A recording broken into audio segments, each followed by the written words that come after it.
Welcome back to more Gavin Gonterman Gaming, y'all. Playing some more Mass Effect Legendary Edition. Let's get in.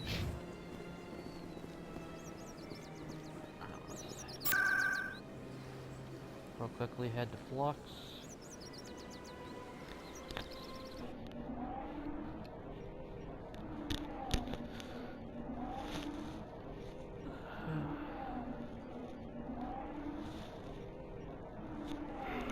Finish off that side mission.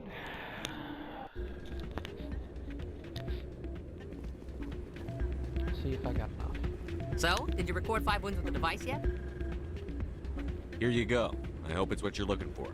Excellent indeed. This will provide me with invaluable data. You enjoy those winnings. I'm gonna get the system completed. Ooh, sweet.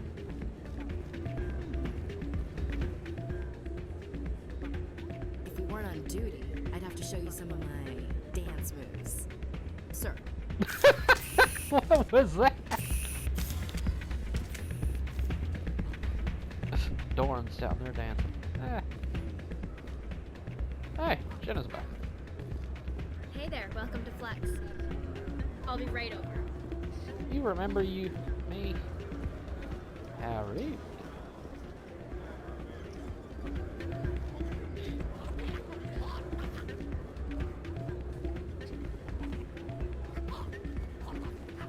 Hey, Jenna came back looking for work.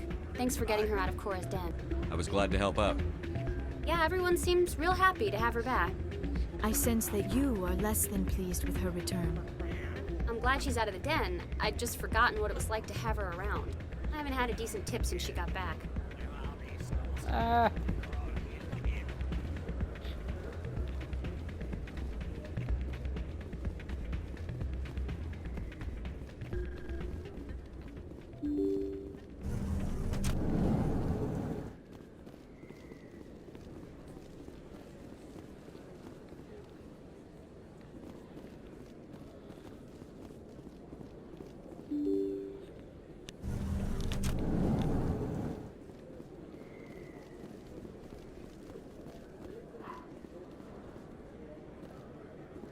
This isn't a proof of purchase. It's a bank statement. Welcome back, Earth Clan. Will you Show me what you've got. Most excellent.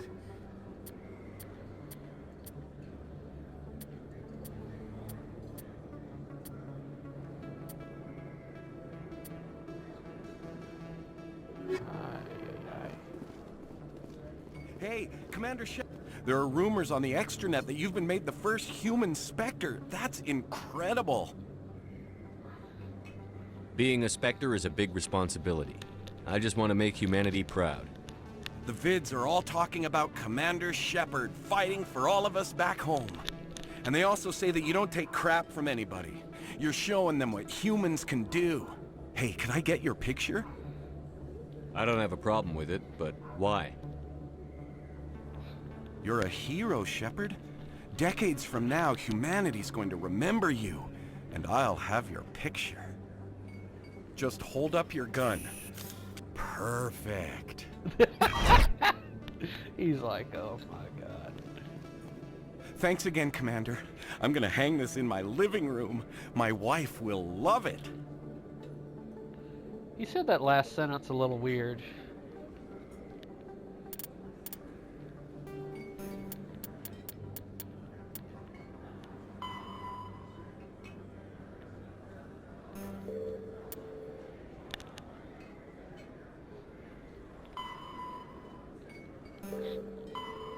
The Hawking Ada cluster. Are you?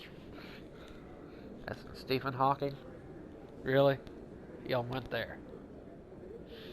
Ah. Y'all went there. Ah. Nice to get a laugh in.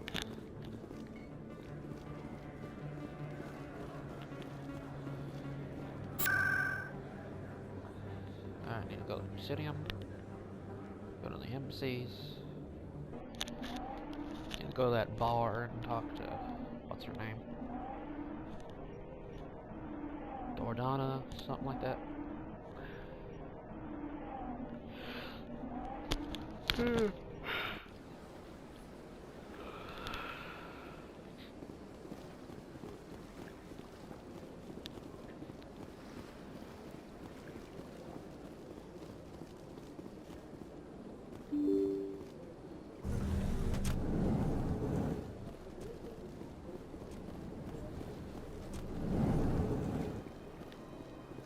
Asana, that's what it is. Commander Shepard, I am Nasana Dantius. I see you got my message. It sounded like you needed some help. I do. My sister Dahlia is a crewman on the cargo vessel operating out beyond the fringes of the Traverse. Her ship was attacked by privateers. There were no reported survivors. I'm sorry for your loss. This is where it gets complicated. Last week, I received a message with her voice on it. Dahlia is alive. The rest of the crew was killed, but she was taken prisoner. The slavers demanded a huge ransom from me in exchange for returning her unharmed. Why didn't the raiders kill Dahlia along with everyone else? My sister probably told them who she was. My family's very wealthy, Shepard. They must have realized she was worth more to them alive. Coming up with the ransom seems like the best way to ensure Dahlia's safety. That's what I thought. I did what they wanted, transferred the funds to the account they specified. Only they never released her. They haven't contacted me since. I've made a terrible mistake, Shepard. I'm a diplomatic emissary. By law, I'm required to report any attempted extortion to CSEC immediately. But I was afraid for Dahlia, so I just paid the ransom. Now she's still missing. And if anyone finds out what I did, I could end up in jail. Why would they put you in jail? You're the victim here. Government representatives on the Citadel are not allowed to negotiate with terrorists. It's too dangerous. Paying a ransom would only encourage more kidnappings. I support the law in theory, but when I got the message, all I could think about was Dahlia's safety. I doubt they would actually send me to prison for what I did, but they would strip me of my post, and Dahlia would still be in the hands of the slavers. You want me to find her and bring her back? You only need to bring her back. I've already found her for you. I tracked the ransom payment through several accounts. Eventually, it led to a small mercenary band operating out of the Artemis Tau cluster. I need you to go to the Merc base, take them out, and bring my sister back. You shall be well rewarded. Anything you can tell me about the mercs who have your sister? Pretty much what you'd expect. Rough, dangerous, and well-armed. Nothing a Spectre cannot handle, though. Can't you hire someone else to do this? I do not want to take chances with my sister's life.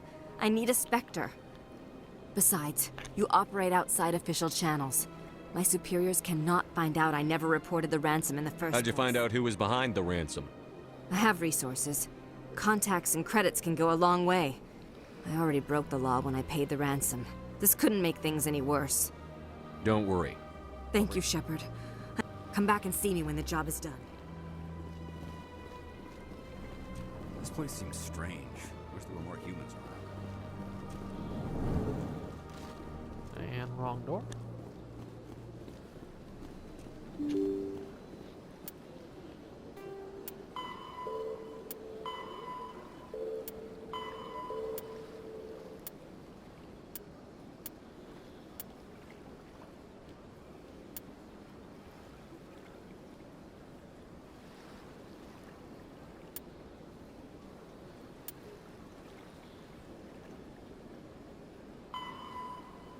Hawking Ada cluster.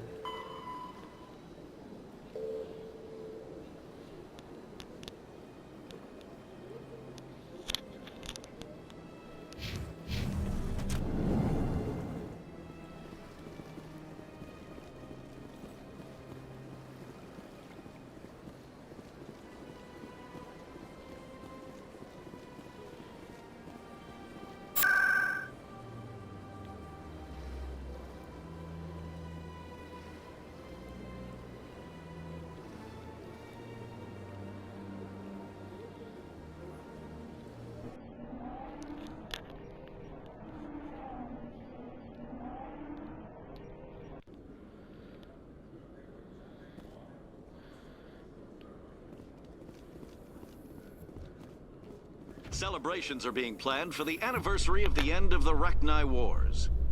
Many Council worlds, particularly Asari and Solarian colonies, will hold victory parades to commemorate the defeat of the invading Rachni.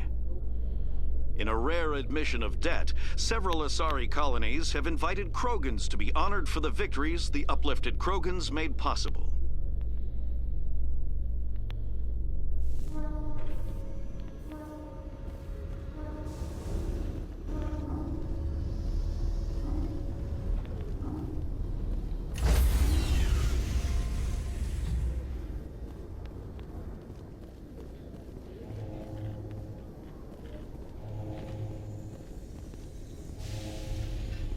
Stand by, shore party.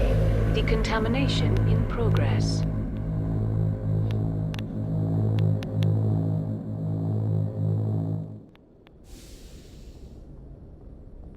Logged. The commanding officer is aboard. XO Presley stands relieved.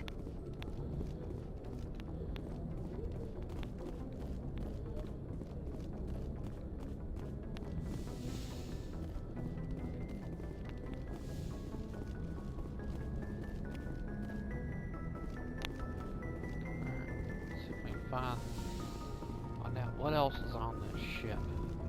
Haven't really explored it much. Not since the very beginning.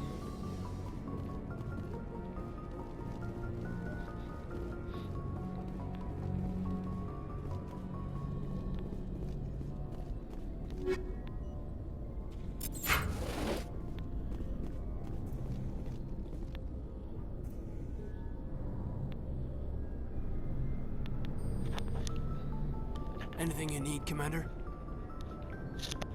Just trying to get a sense of where the crew's at. Thoughts?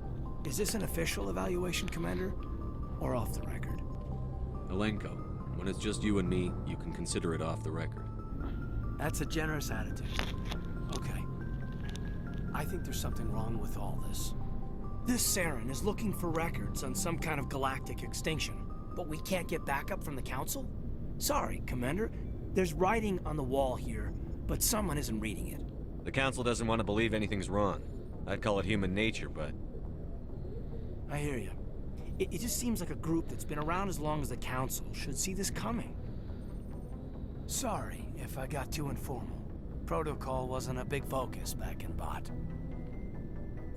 Tell me about it. Biotic acclimation and temperance didn't last past the airlock. To the kids they hauled in, it was brain camp. Sorry, hauled in is unkind. We were encouraged to commit to an evaluation of our abilities so an understanding of biotics could be compiled. There are worse results of accidental exposure to element 0 in the womb. Beats the brain tumors some kids grew up with. Is there some question about how you were exposed? My mother was downwind of a transport crash. It was before there were human biotics, a little after the discovery of the Martian ruins.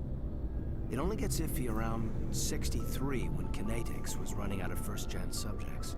Until then, they'd relied on accidentals. A bunch of guys in suits show up at your door after school, and next thing you know, you're out on Jump Zero. Jump Zero's a long way from home. What was it like? The grand gateway to humanity looks a lot better in the vids. But that's my own baggage, Commander. No bearing on this. Alenko, there's no regulation that says you can't be friends with your commander.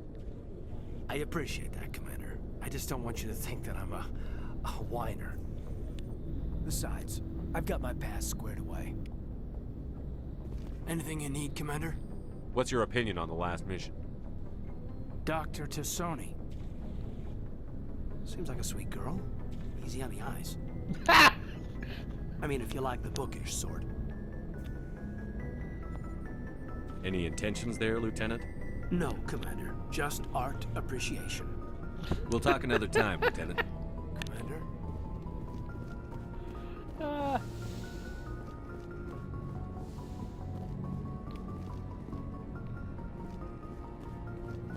Whose place is this? Is that mine?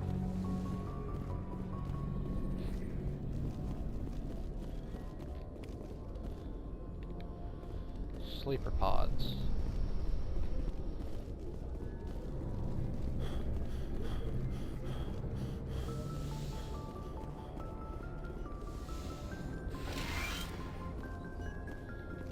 Yes, Commander? Is there something you need? How well do you know the lieutenant? I'd never worked with him before this mission. But he tends to keep to himself, though. Maybe because of the headaches. It's not easy being an L2. I should go. Goodbye, Commander. Oh, that's right. I already talked to her. I figured there'd be something else. Oh, here we are. I never properly thanked you for saving me from the Geth, Commander. If you hadn't shown up, I'm just glad we got there in time. so am I. I know you took a chance bringing me aboard this ship. I have seen the way your crew looks at me. They do not trust me. But I am not like Benezia. I will do whatever I can to help you stop Saren. I promise. Don't worry, Liara. I trust you. I know you won't let me down. It means a lot to hear you say that, Commander. Thank you. Do you know why Benezia joined up with Saren? I don't understand it. She was always outspoken about the need for the Asari to become more involved in shaping galactic events. Maybe she thought allying herself with Saren would somehow be for the greater good in the long run. At least I hope so. This hurts you, doesn't it? None of this makes any sense to me. I have not spoken to Benezia in many years, but I know her, and this was not like her. Something changed. I'd like to know more about the Asari. We were the first species to discover the Citadel. We were instrumental in forming the Council, and we always strive to be the voice of peaceful cooperation in galactic disputes. My people believe we are all part of a single galactic community. Each species contributes something to the greater whole. Although we seek to understand other species, it seems few of them seek to understand us. The galaxy is filled with rumors and misinformation about my people. Like what? Most of the inaccuracies are centered around our mating rituals.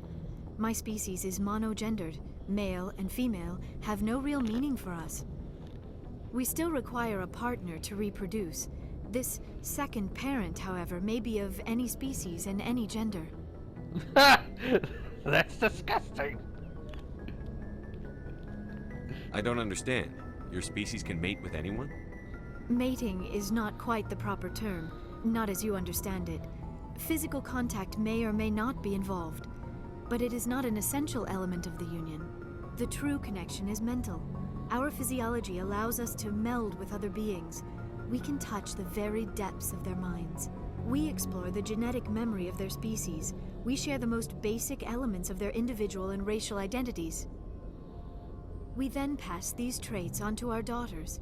It is how we learn to grow as a species and how we develop a greater understanding of other races. What happens to your partner after the union? Every relationship is different. Some unions are a single encounter with both parents parting ways afterwards. Others can be more long-term. Sometimes an Asari and her partner will stay together for many decades. Do you know who Matriarch Benezia chose as her partner? She rarely spoke of her partner. Though I know my father, if you want to use that term, was another Asari. Benezia never told you her partner's name? Union with our own kind is no longer common, not for the purposes of reproduction. Most Asari believe it weakens our species. Asari daughters inherit racial traits from the father species. If both parents are Asari, then nothing has been gained, or so conventional wisdom would hold. I am what is sometimes called a pureblood, though no Asari would ever be cruel enough to say the word to my face. It is a great insult among my people. It is possible Benezia's partner was embarrassed by their union. She may have been too ashamed to publicly acknowledge me as her offspring. Maybe she wanted to meet you but couldn't. Something could have happened to her. Maybe she passed away. You might be right. I hope you are. But I have no way to know for sure. Benezia never spoke of her partner. Whatever happened, it caused her too much pain to dwell on it. She raised me by herself, though that is not uncommon. Many Asari raise their children alone, particularly if the father species is short-lived. Often the partner will pass on long before the child reaches maturity. You Asari live for 1,000 years. What happens when your partner dies? Few sapient species live as long as my kind. We have learned to take a philosophical approach to our unions. We do not focus on the inevitable loss of our partners. Instead, we enjoy the time we spend with them. And even after they're gone, A part of them lives on in us. The Union is a connection that transcends both time and space. I should go. Goodbye, Commander. I'm gonna first say, before this whole I want to talk about you question. I get the feeling you want to ask me something, Commander. Tell me about yourself, Liara. Me? I am afraid I am not very interesting, Commander. I spend most of my time on remote digs, unearthing mundane items buried in long-forgotten Prothean ruins. You must get lonely. Sounds dangerous. And lonely. Sometimes I would run afoul of indigenous life forms or stumble across a small band of mercenaries or privateers, but I was always careful. Until the Geth followed me to Artemis Tau, I never found myself in any situation my biotics could not handle. As for the solitude, well, that is one aspect that most appealed to me. Sometimes I just need to get away from other people. You don't like other people? I suppose it comes from being a matriarch's daughter. People expected me to follow in Benezia's footsteps. They wanted me to become a leader of our people. Matriarchs guide their followers into the future. They seek the truth of what is yet to come. Maybe that's why I became so interested in the secrets of the past. It sounds so foolish when I say it out loud. It sounds like I became an archaeologist simply to spite Benezia. All children rebel against their parents. It's a natural part of growing up. Aha, you share the wisdom of the matriarch, Shepard. That is exactly what Benezia said when I told her of my decision. But there was more to it than that. I felt drawn to the past. The Protheans were these wondrous, mysterious figures. I wanted to know everything about them. That is why I find you so fascinating.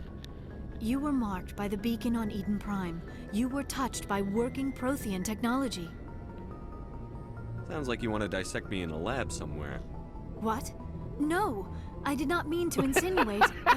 I never meant to offend you, Shepard. I only meant that you would be an interesting specimen for an in-depth study. No, that's even worse. Calm down, Liara. I was only joking. Joking? Oh, by the goddess, how could I be so dense? You must think I am a complete and utter fool. Now you know why I prefer to spend my time in the field with data disks and computers. I always seem to say something embarrassing around other people. Please, just pretend this conversation never happened. I should go. Goodbye, Shepard.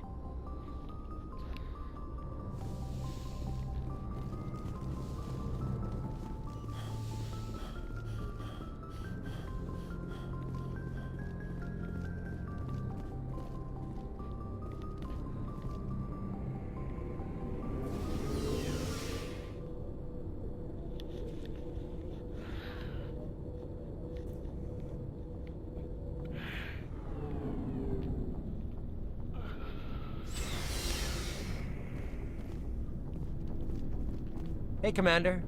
Looking for some extra supplies before you head out? What have you got? Whatever you want. Armor, weapons, mods. It's not standard Alliance issue, but that's not necessarily a bad thing. Well, as long as you don't mind paying for it. Why should I pay you for my weapons and armor? My stuff doesn't come from the Alliance. I have to purchase it myself, and it's not cheap. Hell, the licenses alone have set me back more than I'd like. But no licenses, no goods. Without the goods, I'm out of a job. What are licenses? Why do you need them? Manufacturers sell licenses. Each license allows me to buy and sell a certain brand of products. I already have several basic ones, but you'll need to buy more if you want me to bring in different brands. Many of the best licenses are hard to get, but they're well worth the cost if you can find them. What do the different manufacturers offer? There are too many for me to keep track of, but each license will explain what it's good for. How often will you get new items? Well, that depends on how many licenses you've purchased. And anytime we land someplace with a big enough port, I'll buy, sell, and trade whatever I can. Check back often. I need to move items quickly, so only the most basic items will be stocked consistently. What are licenses? I already have... Many of the best licenses are hard to get, but they're well worth the cost if you can find them. Let's see what you've got. You bet, Commander. Jeez. I think I got him some of the good stuff.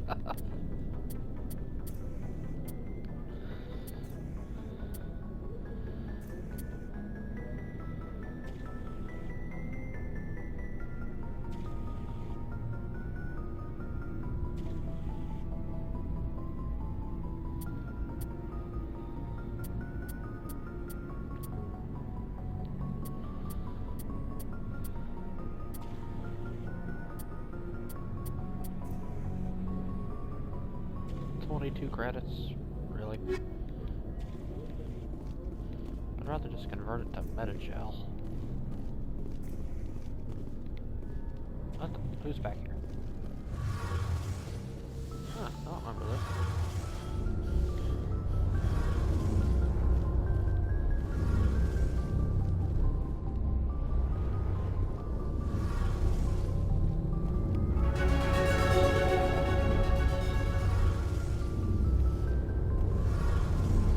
Your ship's amazing, Shepard. I've never seen a drive core like this before. I can't believe you were able to fit it into a ship this small. I'm starting to understand why you humans have been so successful. I had no idea Alliance vessels were so advanced. The Normandy's a prototype. Cutting-edge technology.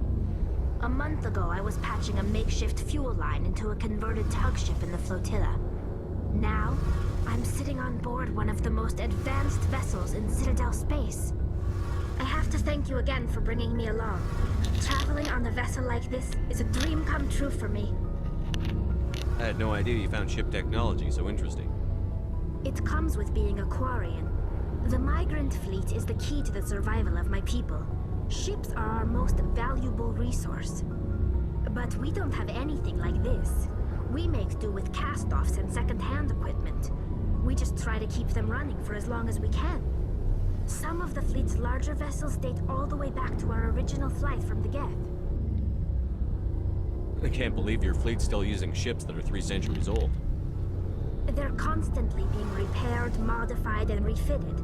They aren't pretty, but they work. Mostly. We've tried to make ourselves as independent as possible on the flotilla. Grow our own food, mine, and process our own fuel. But some things we just can't make on our own. A patch to maintain the hull integrity requires raw materials we just don't have.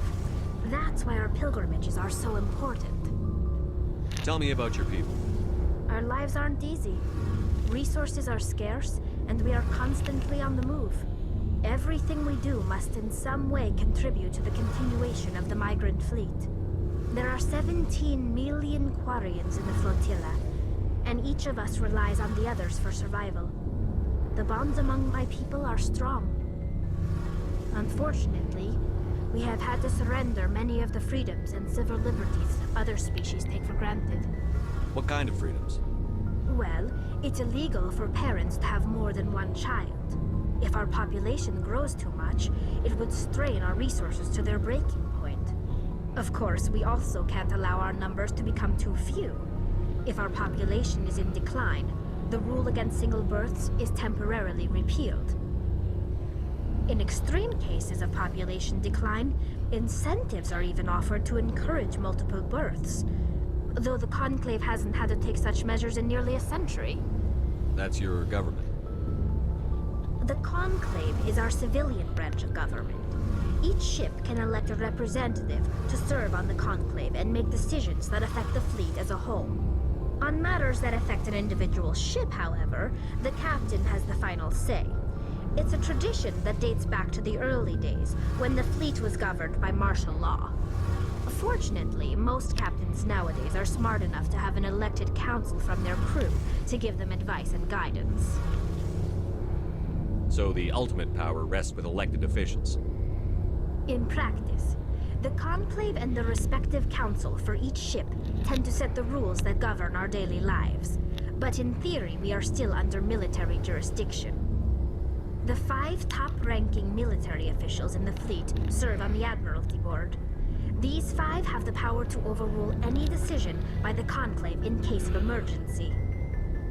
To do so requires unanimous agreement among the Admiralty, and they can only do this once. After that, the entire board must resign their posts. It's a safeguard that served us well. In nearly 3 centuries, the Admiralty Board has only overruled the Conclave 4 times. I want to know more about the Geth. I doubt I can tell you anything you don't already know. It's been almost 3 centuries since they drove my people into exile. All I know is the story of their origins. What they were when we created them, and how they turned on us. Interesting. The Geth were originally created to serve as an automated manual labor force. Initially, their intelligence was as limited as any VI. Over time, we made small modifications to their programming to allow them to perform more varied and complex tasks, bringing them closer and closer to true AI status. How come the Council didn't step in and stop you? This wasn't true AI research. We may have been skirting the bounds of the law, but we never did anything that was actually illegal. The changes were so insignificant, so gradual, that we were able to control them. Or so we thought.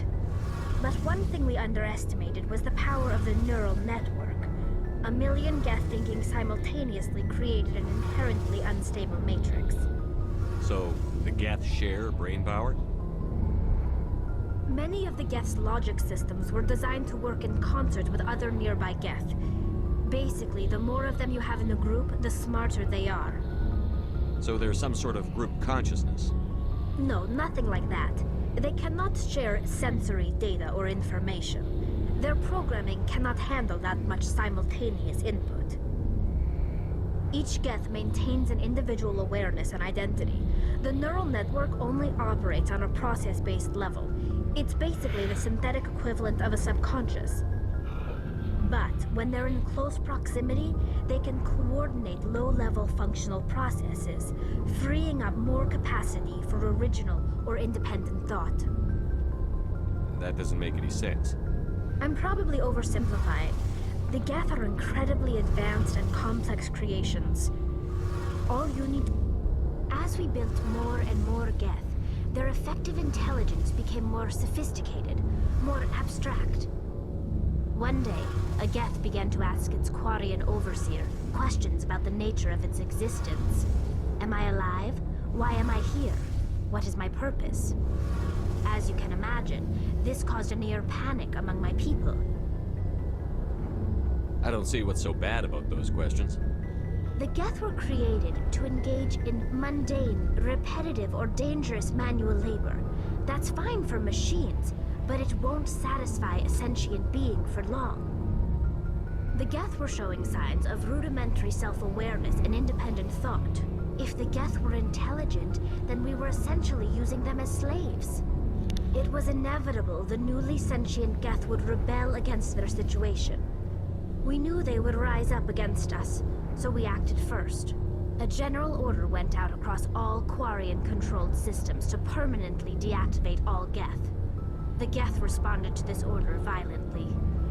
You can't blame them for fighting for their survival. We had no other choice. The Geth were already on the verge of revolution. By acting quickly, we had a chance to end the war before it began.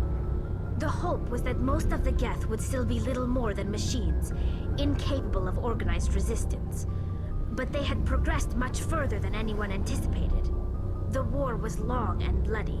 Millions upon millions of Quarians died at their hands. In the end, we were forced to flee our own homeworld. We feared the Geth would pursue us, but they never came beyond the Veil. Now we drift through space, exiles searching for a way to reclaim what was once ours. It's hard to feel sorry for you. We made a mistake when we created the Geth in the first place, but we did not make a mistake when we went to war against them. If we had not acted, they would have wiped us out. They're a synthetic life form. They have no use for... Why do you think they cut themselves off from the rest of the galaxy? Why do you think they've killed every organic being who's ever tried to contact them? They didn't kill Sarah. What does that tell you? The Geth are not innocent victims in all this. They're the enemy. They want to destroy us. Not just the Quarians. All organic life. That's why they've joined up with Saren. And that's why we have to stop him. I want to know more about the pilgrimage. When my people reach maturity, we leave our birth ships and seek acceptance with a new crew. It's necessary to maintain genetic diversity among the fleet. But no ship wants to accept someone who will be a burden on them. So, to prove our worth, we embark on a pilgrimage. We set out alone, leaving the flotilla and our families behind us. We only return once we have found something of value we can bring back to the fleet. This is presented as a gift to the captain of the respective ship we wish to join. If the gift is accepted, we are welcomed into the crew. Can a captain choose to reject the gift? That doesn't happen often. Most captains are eager to increase the size of their crew. It increases their own standing in our society. Even when a gift is not particularly valuable, the captain usually accepts it out of a sense of tradition. However, there is a stigma to presenting a substandard gift. It's not the best way to make a good impression on a new community. Most pilgrims don't return until they find something worthwhile. I can't believe they just send you off alone. It's not like they just cast us out. Before we leave, we are given lessons in how to survive outside the flotilla, and given gifts to help us on our journey. We also receive implants to fight off sickness and disease. Generations of living in an isolated and highly controlled environment have left our immune systems weaker than most. By the time we leave the fleet, we are well equipped for the pilgrimage. This is a rite of passage for all Quarians. If it were dangerous, our numbers would suffer. Virtually every pilgrimage ends with a triumphant return and the ritual presentation of the gift to one of the fleet's captains. I want to talk about Like what? See you later. Hey, Shepard. You need something? I should go. She doesn't have See the you I want later. to talk about you list. Hey, Commander, you know that Quarian, Tally? She's been spending all her time down here asking me about our engines. I'll tell her to leave you alone. What? No, she's amazing. I wish my guys were half as smart as she is. Give her a month on board and she'll know more about our engines than I do. She's got a real knack for technology, that one. I can see why you wanted her to come along. I figured she'd be a real asset to the team. You got an eye for talent, Commander, but I'm guessing that's not why you came down here. Fill me in on the IES stealth systems. How does it work exactly? You can't hide a ship out in space. They emit too much heat and radiation. Too easy for sensors to pick them up, unless you find a way to capture those emissions. So our stealth systems trap the energy we give off in storage sinks built into the ship itself. No emissions to give away our location. Eventually the sinks have to be vented. More than a few hours silent running and they overheat. Cook us inside our own hull. There's no way for anyone to detect us? A visual scan can still pick us up. Anyone looking out a window can see us plain as day. But you have to be pretty close to get an actual visual out in space. Most vessels rely on scanners. As long as the stealth systems are engaged, they can't see us. Not unless we accelerate to FTL speeds. Why doesn't it work with faster than light travel? Cranking up to FTL blue shifts our emissions, pushes them into frequencies too high to capture in the sinks. As soon as we make the jump, it's like setting off a flare. Sensors can pick up our location whenever we enter or exit FTL flight, but for short-range missions, our stealth systems are amazing, and we've got the only one. I want to know more about the Normandy. She's the best ship I've ever served on, probably the fastest vessel ever designed, and she's the only one using the new Tantalus drive core. What's so special about the Tantalus drive core? Proportionally, it's about twice the size of any other vessel. Not only are we faster, we can run at FTL speeds longer before we have to discharge the core. Where else have you served, Adams? If you name a class of Alliance ship, I've probably served on it. Everything from dreadnoughts and carriers right down to frigates like the Normandy. My last assignment was on the Tokyo, only a cruiser, but she was a good ship. Couldn't hold a candle to the Normandy, though. Carry on, Adams. Aye, aye, Commander.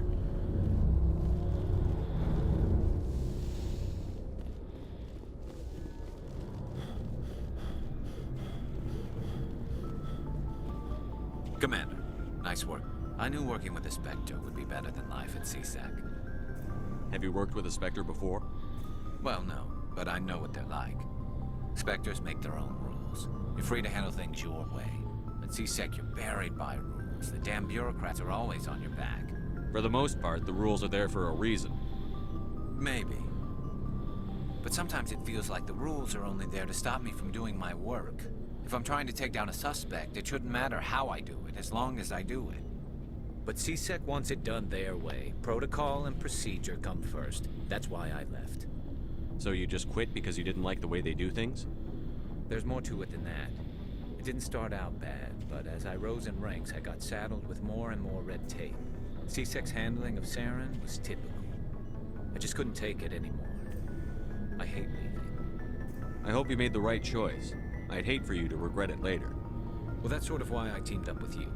It's a chance for me to get off the Citadel, see how things are done outside C-Sec. Either way, I plan to make the most of this. And without C-Sec headquarters looking over my shoulder, well, maybe I can get the job done my way for a change. If getting the job done means endangering innocent people, then no. We get the job done right, not fast. Got it? I wasn't trying to. I understand, Commander.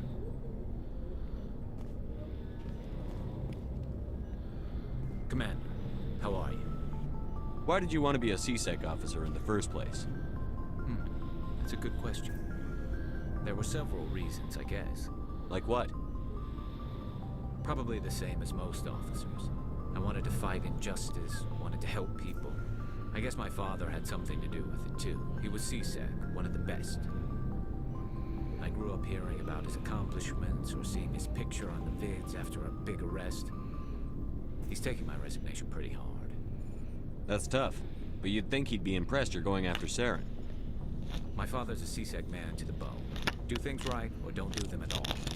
He thinks I'm being too rash, too impatient. He's worried I'll become just like Saren. He actually talked me out of becoming a Spectre when I was younger, for the same reasons. You were asked to be a Spectre? Well, I was targeted as a possible Spectre candidate. Me and about 1,000 other Turian military recruits. I could have received special training, but my father didn't like it. He despises the Spectres. He hates the idea of someone having unlimited power with no accountability. He wouldn't like you, Commander. No offense. I suppose I can understand his concern. You can. But Saren's not going to play by our rules, C-Sec's rules. If you want to nail Saren, you need to send someone who isn't restricted by policies and procedures. Just because you can break the rules doesn't mean you should. I don't need to stoop to Saren's level to stop him. And neither do you, Garrus. I see what you mean, but I'll think about it. Thanks, Commander. Commander, good to see you. Huh.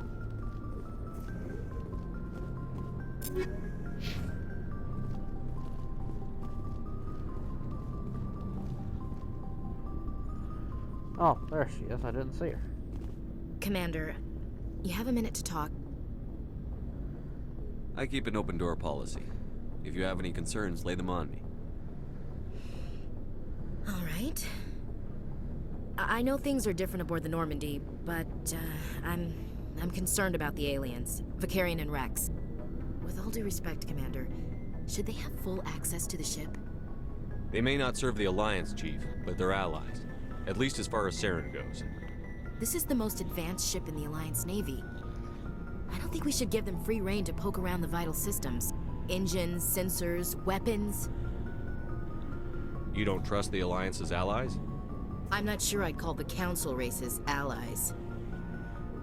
We, humanity, have to learn to rely on ourselves. Standing up for ourselves doesn't mean standing alone. I don't think we should turn down allies. I just think we shouldn't bet everything on them staying allies.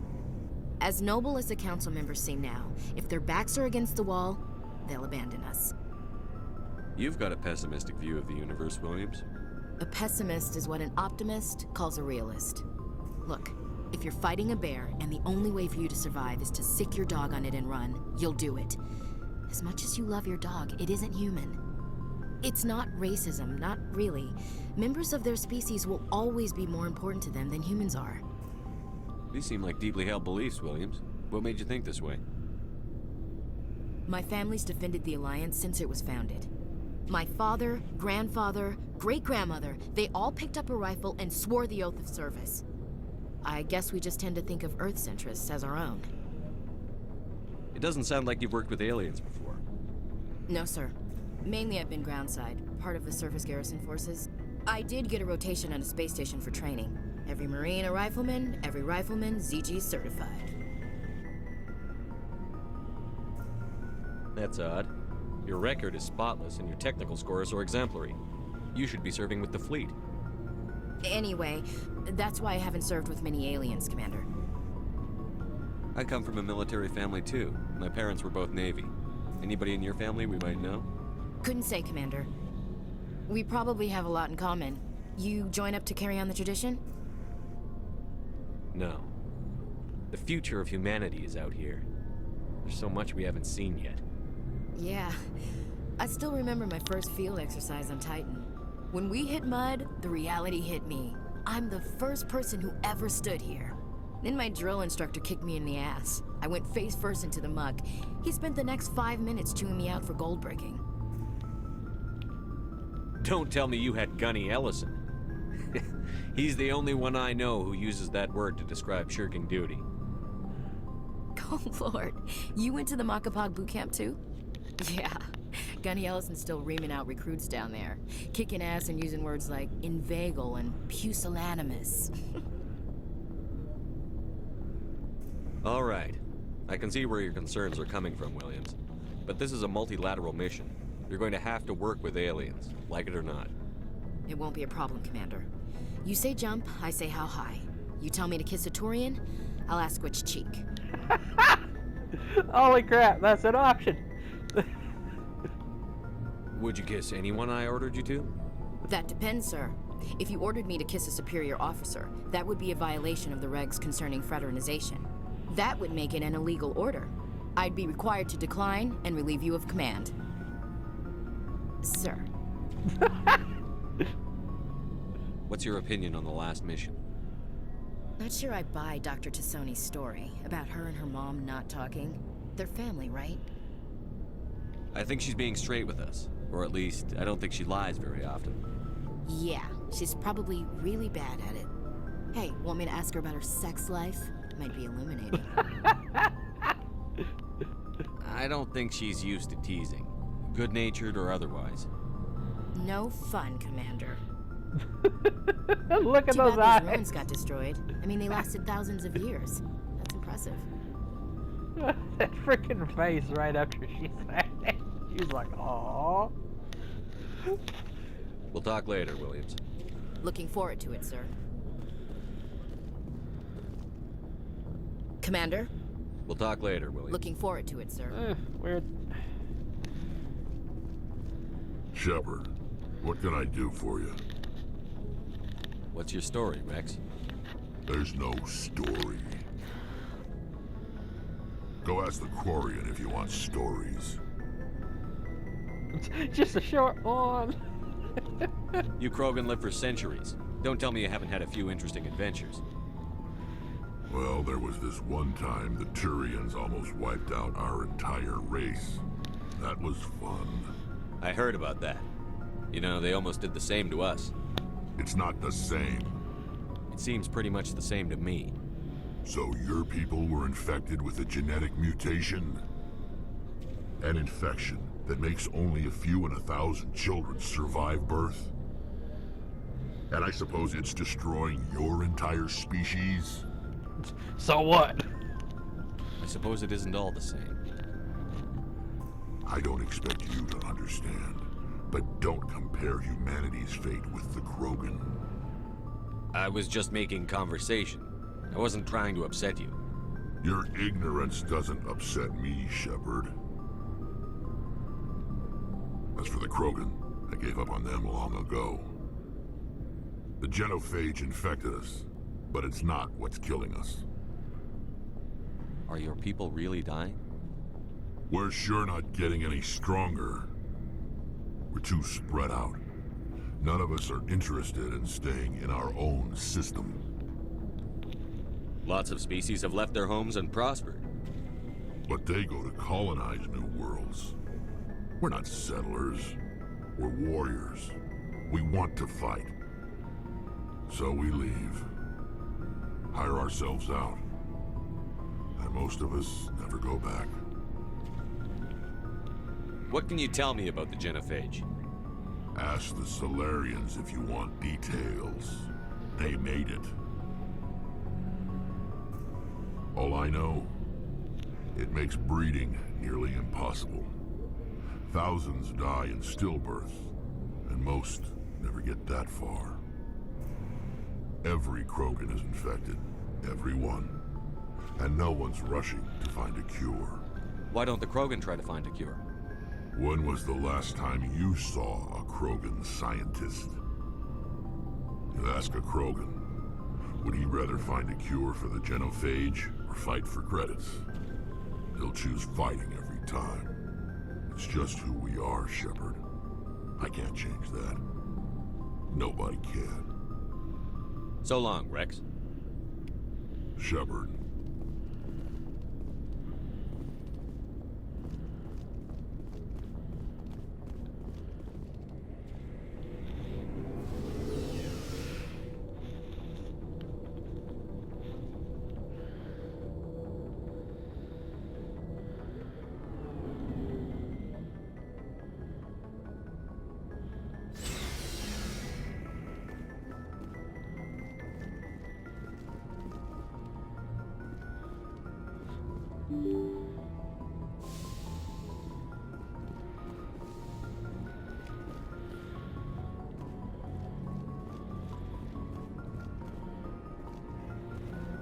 Message coming in. Patching it through. Commander, Ms. Al-Jalani's story on you just aired. She shouldn't have ambushed you like that, but you handled it pretty well. We had differences of opinion, sir. I hope she at least believed my sincerity.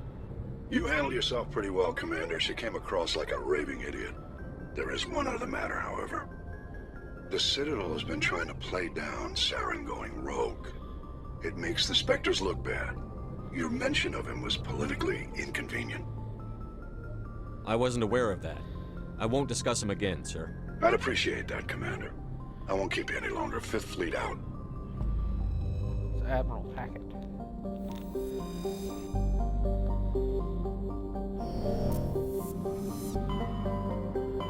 It said the one I was tracking was Hawking Ada Cluster.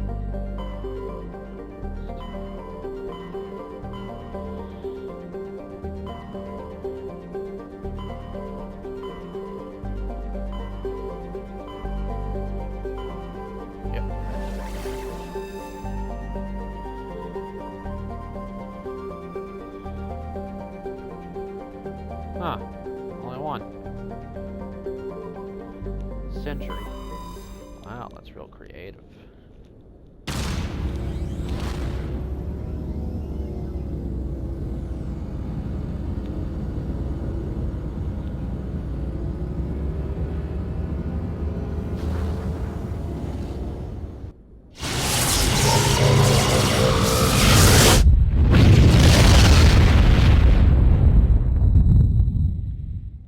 Message coming in, Commander. Big surprise, the Alliance needs you again. Shepard, this is Admiral Hackett with Alliance Command. We've got a mission for you. An Alliance officer named Major Kyle has set up a small compound in the Hawking Eta cluster. He's attracted a number of followers, mostly biotics. He's become an outspoken critic of the Alliance, and we believe he's mentally unstable. This could be trouble, Shepard. I'll look into it. 3 days ago, we sent 2 Alliance representatives to meet with him at his compound. They've disappeared. We believe Kyle and his followers killed them.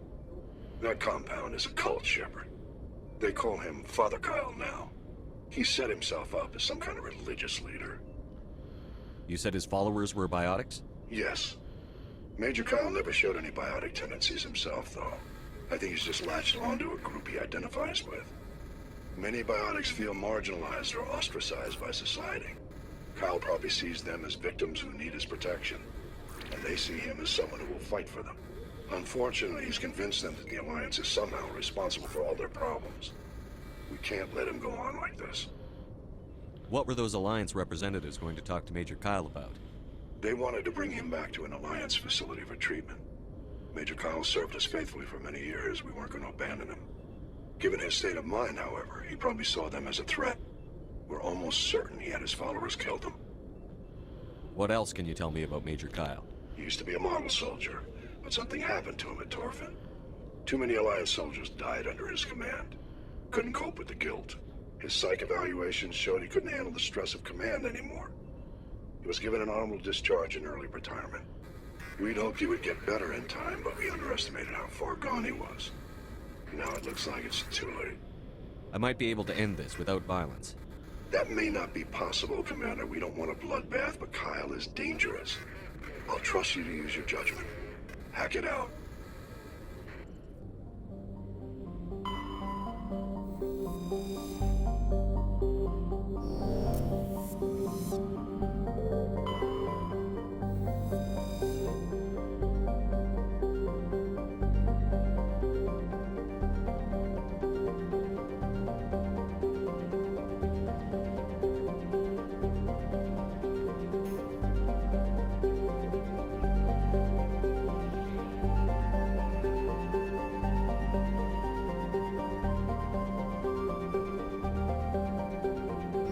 Alright, League of One medallion.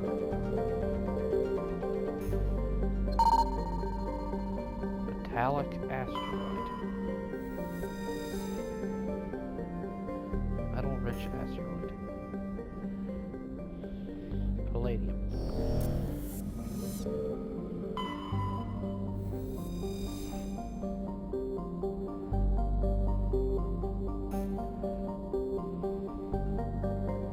Come on.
Maybe easier bringing just Alliance. Appeal to the soldier in them. Not to mention I ain't freaking brought Caden in forever.